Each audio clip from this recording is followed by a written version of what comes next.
একদিকে কিন্তু আমরা আমলাতন্ত্রের বিরোধিতা করছি, অন্যদিকে বিজ্ঞানী হিসেবে আমাদের যে জ্ঞান উৎপাদনের যে ক্ষমতা এবং শক্তি ডেভেলপ করবার দরকার, সেদিকেও কিন্তু আমরা খুব একটা মনোযোগী না।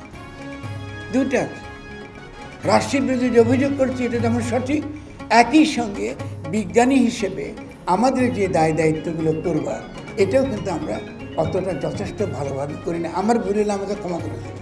আমি তো বাইরের থেকে গণ আন্দোলন করে এসেছি, আমার চোখের সামনে আমার ছেলেগুলো মারা গেছে, ওদের ছবি ভাসছে, যারা পঙ্গু হয়ে হাসপাতালে আছে ওদের ছবি ভাসছে। আমি মনে করি আপনারা যে দাবি করছেন সেটা ওদের যে মনে যে অভিপ্রায়টা ছিল, অভিপ্রায়টা কি? আমি একটা শক্তিশালী বাংলাদেশ গড়ে তুলব। আমি শক্তিশালী বাংলাদেশ কী করে গড়ে তুলব যদি আমি বিজ্ঞান চর্চা না করি, জ্ঞান চর্চা না করি? তো কী করে গড়ে তুলব? আর এটা ছাড়া কী করে সম্ভব এটা?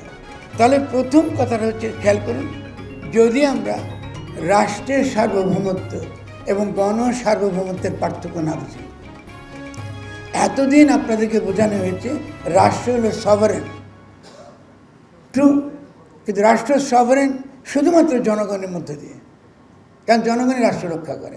রাষ্ট্র বলে তো হাওয়াই কিছু নেই।